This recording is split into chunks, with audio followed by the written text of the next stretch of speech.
দৰ্শকসকল আজিৰ প্ৰথমটো খবৰে এটা গুৰুত্বপূৰ্ণ খবৰ দেশ এৰি বিদেশলৈ পলায়ন কৰিব পাৰে গৌৰৱ গগৈয়ে 10 ছেপ্টেম্বৰৰ পূৰ্বে মুখ্যমন্ত্ৰীৰ মন্তব্য খুব সোনকালে দেশ এৰি বিদেশলৈ পলায়ন কৰিব গৌৰৱ গগৈয়ে প্ৰদেশ কংগ্ৰেছৰ সভাপতি তথা লোকসভাৰ সাংসদগৰাকীৰ বিৰুদ্ধে এই মন্তব্য কৰিছে মুখ্যমন্ত্ৰী হিমন্ত বিশ্ব শৰ্মাই তেওঁ লগতে গৌৰৱ গগৈক বাংলাদেশীৰ সৈতে তুলনাও কৰিছে আহক সবিস্তাৰে আপোনালোকক জনাবলৈ চেষ্টা কৰিছো 10 ছেপ্টেম্বৰ এটা বিশেষ দিন এই দিনটোক লৈ ইতিমধ্যে ব্যাপক চৰ্চা চলি আছে অসমত সংবাদ মাধ্যমৰ পৰা আৰম্ভ কৰি সামাজিক মাধ্যমলৈকে সকলোতে দেখা গৈছে আলোচনা কি হ'ব 10 ছেপ্টেম্বৰত কিন্তু এই দিনটোৱে বিশেষ গুৰুত্ব লাভ কৰাৰ কাৰণ কি আচলতে এতিয়া চাব মুখ্যমন্ত্ৰী হিমন্ত বিশ্ব শৰ্মাই ইতিপূৰ্বে ঘোষণা কৰিছিল যে গৌৰৱ গগৈৰ পাকিস্তানৰ সৈতে থকা সম্পৰ্কৰ বিষয়ে সবিশেষ তেওঁ প্ৰকাশ কৰিব অহা 10 ছেপ্টেম্বৰত ইতিমধ্যে গৌৰৱ গগৈ তথা তেওঁৰ পত্নীৰ পাকিস্তান ভ্ৰমণৰ বিষয়ত তদন্তৰ বাবে SIT গঠন কৰা হৈছে SITয়ে নিজৰ তদন্ত সম্পূৰ্ণ কৰি প্ৰতিবেদন প্ৰস্তুত কৰা বুলি জানিব পৰা গৈছে এই তদন্তৰ প্ৰতিবেদন অতি শীঘ্ৰে দাখিল কৰা হ'ব মুখ্যমন্ত্ৰীক তাৰ পাছতে হয়তো মুখ্যমন্ত্ৰীয়ে এই বিতৰ্কিত বিষয় সন্দৰ্ভত বিশেষ তথ্য প্ৰকাশ কৰিব 10 ছেপ্টেম্বৰত ইয়াৰ পূৰ্বে গৌৰৱ গগৈক পুনৰ এবাৰ সমালোচনাৰ লক্ষ্য কৰি ল'লে হিমন্ত বিশ্ব শৰ্মাই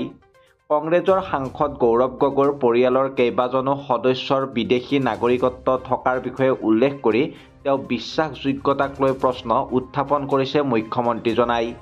এতিয়া সাংবাদিকৰ সৈতে হোৱা কথা বতৰাত শৰ্মাই কয় যেতিয়া তেওঁৰ পৰিয়ালৰ 3জন সদস্য বিদেশী তেতিয়া কোনোবাই আমাক কি জ্ঞান দিব পাৰে তেনে ব্যক্তিক মই বাংলাদেশী বুলি গণ্য কৰোঁ মুখ্যমন্ত্ৰীয়ে লগতে কয় যে তেওঁ প্ৰথমে গগৈৰ মতামতক গুৰুত্ব দিছিল যদিও পিছলৈ তেওঁ পৰিয়ালৰ নাগৰিকত্বৰ বিষয়ে জানিব পাৰি পুনৰ বিবেচনা কৰিছিল পিছত যেতিয়া গম পালোঁ যে তেওঁৰ সন্তান আৰু পত্নী বিদেশী তেতিয়া মই বুজিলোঁ যে তেওঁ হয়তো সোনকালে বিদেশলৈ পলায়ন কৰিব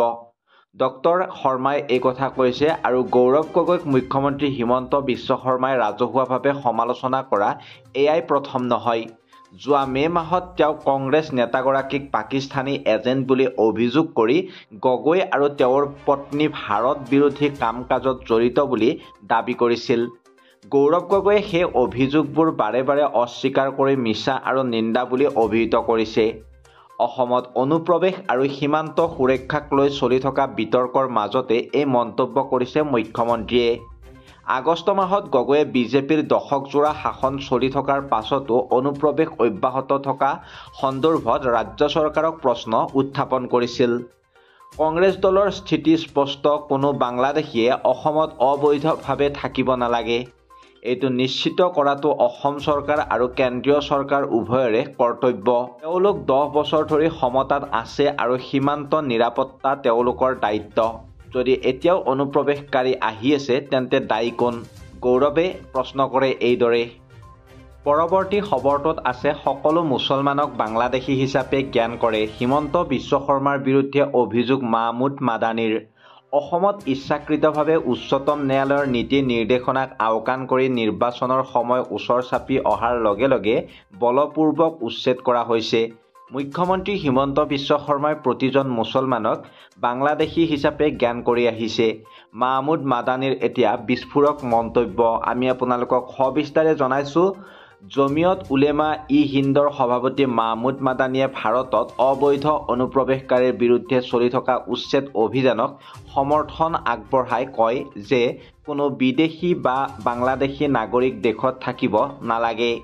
লগতে অসমৰ মুখ্যমন্ত্ৰী হিমন্ত বিশ্ব শৰ্মাই প্ৰতিজন মুছলমানক বাংলাদেশী হিচাপে জ্ঞান কৰা বুলিও সমালোচনা কৰে এতিয়া মাদানীয়ে কোনো বাংলাদেশী বিদেশী ভাৰতত থাকিব নালাগে তেওঁ অসমৰ মুখ্যমন্ত্ৰী হিমন্ত বিশ্ব শৰ্মাই প্ৰতিজন মুছলমানক বাংলাদেশী হিচাপে জ্ঞান কৰিছে তেওঁ মোক বাংলাদেশলৈ পঠোৱাৰ কথা কৈছে যিয়ে তেওঁৰ মানসিক প্ৰকাশ কৰিছে তেওঁ অৰ্থাৎ হিমন্ত বিশ্ব শৰ্মাই দাবী কৰিছে যে তেওঁ নায়ক আৰু মই শূন্য ANIৰ সৈতে হোৱা এক সাক্ষাৎকাৰত মাদানীয়ে কয় তেওঁ আৰু উল্লেখ কৰে যে নিৰ্বাচনৰ পূৰ্বে অসমত বলপূৰ্বক উচ্ছেদ চলি আছে ইফালে এই বিষয়ত উচ্চতম ন্যায়ালয়ৰ নিৰ্দেশনাও মানি চলা হোৱা নাই নিবনুৱা সমস্যা আৰু দুৰ্নীতিৰ পৰা সাধাৰণ মানুহৰ দৃষ্টি আঁতৰোৱাৰ চেষ্টা কৰা বুলি অসম চৰকাৰক সমালোচনা কৰে মাদানীয়ে। অসমত ইচ্ছাকৃতভাৱে উচ্চতম ন্যায়ালয়ৰ নীতি নিৰ্দেশনাক আওকাণ কৰি নিৰ্বাচনৰ সময় ওচৰ চাপি অহাৰ লগে লগে বলপূৰ্বক উচ্ছেদ কৰা হৈছে। তেওঁলোকে অৰ্থাৎ অসম চৰকাৰে নিবনুৱা সমস্যা দুৰ্নীতিৰ ওপৰত প্ৰশ্ন উত্থাপন হোৱাটো নিবিচাৰে আৰু প্ৰকৃত বিষয়ৰ ওপৰত দৃষ্টি আঁতৰ কৰিব বিচাৰে।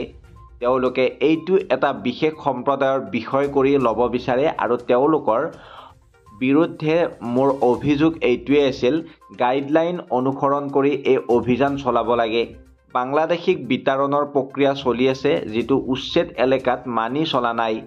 আৰু লগতে তেওঁ কয়, মাদানীয়ে বৰ্তমান সময়ত ৰাজনৈতিক পৰিভাষাৰ স্তৰকো সম্বোধন কৰে। তেওঁ কয় যে এই বিষয়সমূহ বৰ্তমান গুৰুত্বপূৰ্ণ নহয়।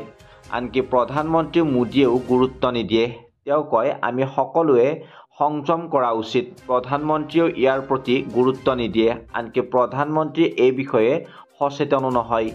ইয়াৰ পূৰ্বে মৌলানা মাদানীয়ে অসম ভ্ৰমণ কৰি চৰকাৰৰ এই উচ্ছেদ প্ৰক্ৰিয়াৰ বিৰুদ্ধে মাত মাতিছিল আৰু ইয়াক দুৰ্ভাগ্যজনক আৰু বেদনাদায়ক বুলি কৈছিল।